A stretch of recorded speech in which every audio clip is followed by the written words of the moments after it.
네, 안녕하세요, 구독자 여러분. 오늘 내 집 마련에 대해서 특히 고양 창릉 신도시 이 분양 본 계약이 5월 8일 날 있게 되는데요. 그거에 대해서 고민하시는 분들이 꽤 있는 것 같습니다. 우리 분양받으신 분들 중에. 그래서 그분들한테 제가 보는 관점에서 말씀드려서 여러분들한테 계약하는데 또 좀 참고하셨으면 좋겠다 해서 영상 올렸습니다.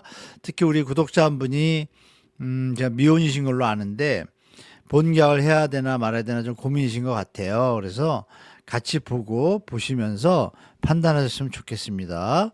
자, 그러면 이제 도면부터 한번 보겠습니다. 고향 창릉의 이 도면인데요. 보시는 바와 같이 우리 상담을 좀 말씀 주신 분의 어떤 그 위치는 여기에요. S5 블록인데 위치가 좋습니다. 상당히 좋은데 S 다 좋습니다. 다 좋은데 이 창릉역이라는 관점에서 본다라면 그리고 이 거리가 한 1km 정도 돼서 한 15분, 10분 정도, 12분에서 15분 걸어가면 될 것 같아요. 걸어가는데 그 정도면 충분히 걸을만 하죠. 이 거리에 비해서 여기 주위 환경을 보시면 이 파란 데가 많잖아요. 이게 다 녹지 지역인데요. 녹지가 36% 됩니다. 그래서 여러분이 생각하시던 기존에 살던 도시와는 완전히 양상이 다를 겁니다. 신도시에다가.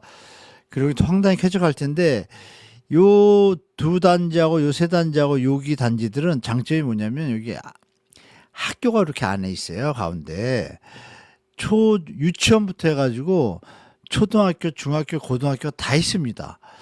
이게 아마 조금만 세월이 흐르면 나중에 명품 학교들이 다 되지 않을까. 어떻게 보면 여기 계속 산다 그러면 유치원부터 다 나올 수도 있잖아요.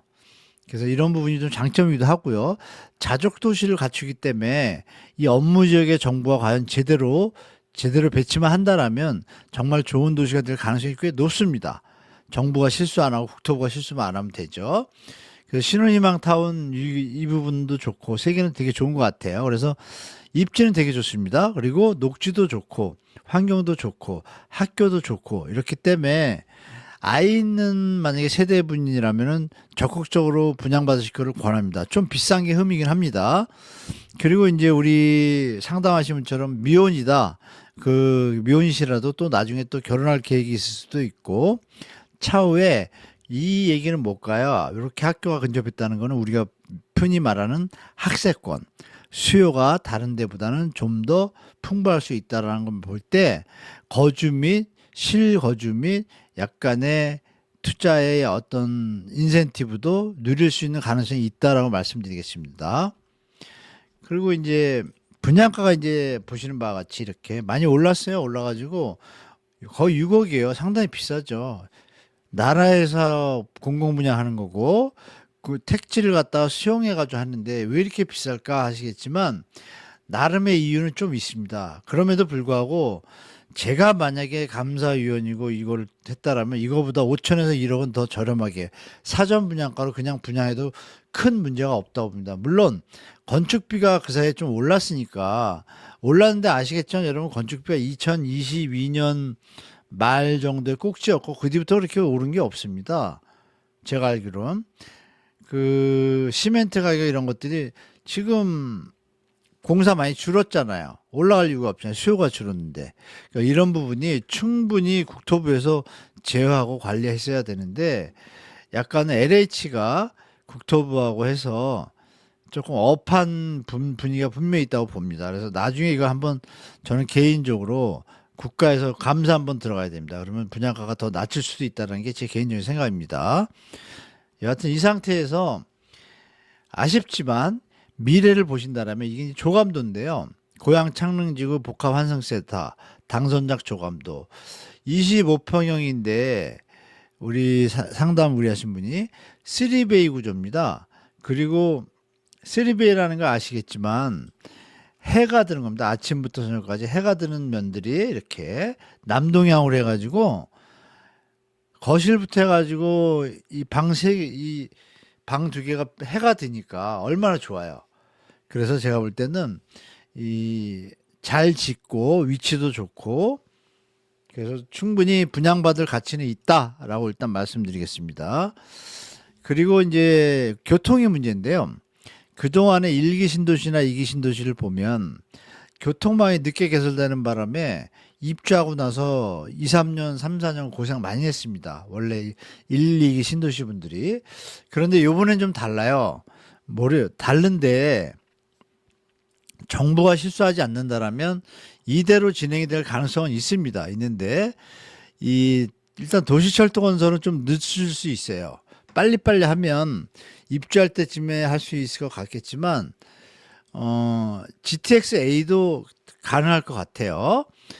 그 다음에 나머지 부분들을 보면은 교통방에 대해서 이렇게 완벽하게 이거를 갖다 벌써 뭐 사전 청약할 때 거의 만들어 놓은 거거든요. 그래서 이걸 하고 있는데 요거는 제가 볼 때 하고 있는데 속도를 맞출지는 모르겠어요. 그래서 이미 대광이라고 그러죠. 대도시 광역교통시민위원회에서 이 철도, 대중교통, 도로사업 7등 이 예산을 투입하기로 결정을 했어요. 국비가 한 50% 들어오고 사업비의 한 1, 20%가 교통에 추가로 지원이 됩니다. 그래서 조금 분양가가 오른 것도 있습니다.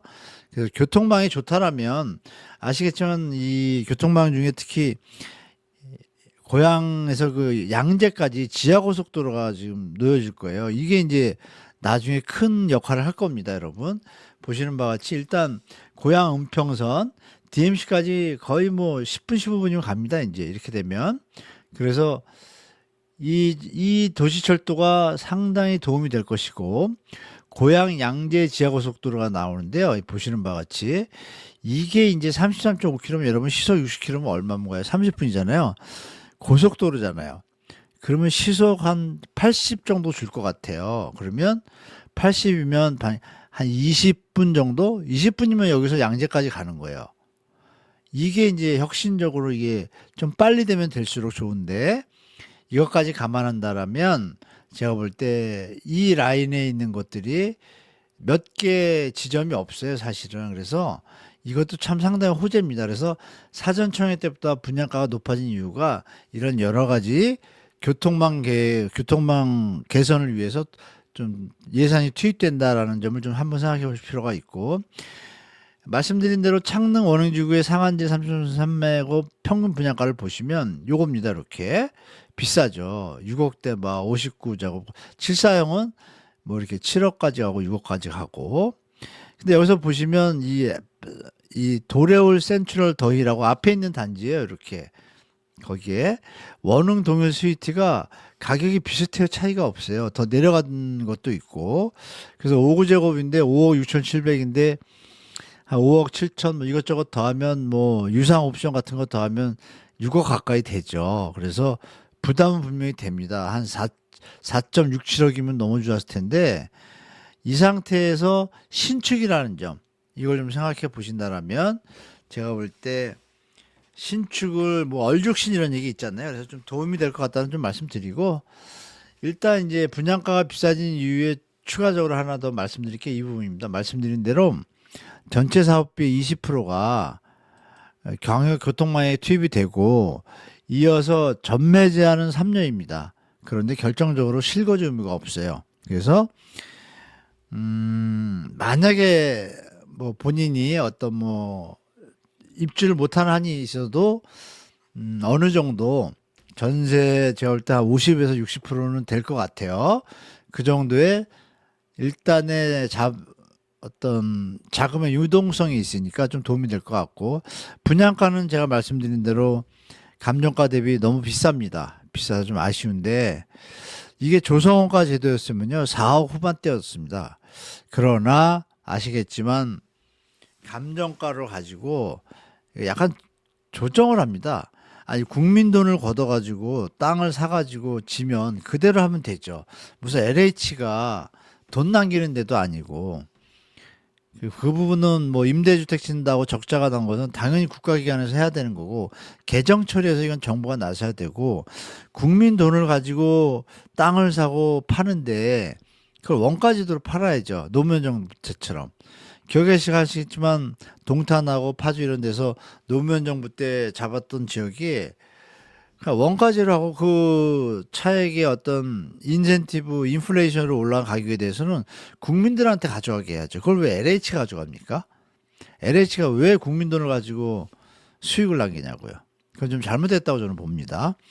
어린이집과 유치원을 100% 국공립으로 설치하겠다고 하는 것이 원안인데 원안대로 되겠죠. 그렇게 믿고 그래서 유치원 초중고를 품은 아파트라고 볼 수 있어서 수요가 많습니다. 그래서 그 부분을 갖다가 좀 생각해 보시고 GTX 개통이 2030년, 31년 저는 개인적으로 예상을 해요.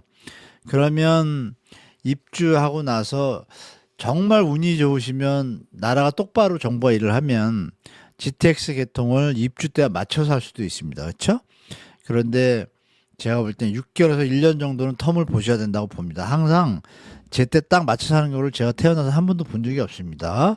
그렇게 보시고 그래서 결론적으로 말씀드리면 조금 분양가가 비싼 건 너무 아쉬운 일이지만 그럼에도 불구하고 제가 볼 때 3기 신도시 중에 고양 창릉 같은 경우에 입지도 좋고 그리고 향후 미래에 있어서 수요가 존재하는 지역으로 되기 때문에 그리고 아파트 단지 내 구성과 이런 것들이 예전 신도시와는 조금 더 업그레이드 됐습니다. 업그레이드 됐기 때문에 제가 볼 땐 비싼 값은 할 것 같아요. 저렴했다라면 너무 좋았겠지만 제가 볼 때 분양을 받으시는 게 무리가 없다라면 좀 무리가 오신다는 분들은 굳이 그렇게 받으실 필요 없이 그러면 그 앞에 있는 도시들도 뭐 별 문제 없잖아요. 기존 주택도. 그러면 제가 볼 때 시간이 흐르면 만약에 큰 조정이 온다고 했을 때 그렇게 뭐 마이너스 날 것 같지는 않고 신축이니까 3기 신도시는 구축은 좀 내려갈 가능성이 있어요. 그래서 구축은 아마 조금씩 빠지기 시작할 겁니다. 그러면 그걸 감안하셔가지고 다른데 뭐 계획이 있으신 분들은 무리해서 이걸 살 게 아니라 구축을 사셔가지고 앞에 있는 단지 앞에 있는 아까 보여준 사례 있잖아요. 그러셔도 큰 문제가 없다고 생각해요. 그래서 여하튼 3기 신도시 당첨되신 고양 창릉에 되신 분들한테 축하드리면서 제가 볼 때 이왕이면 분양 받으시는 게 낫겠다라고 저는 권해드리겠습니다. 개인적인 제 소견인데 참고하시고 여러분들 결정하시는 데 도움이 됐으면 좋겠습니다. 자, 다음 영상 때 또 찾아뵙겠습니다. 감사합니다.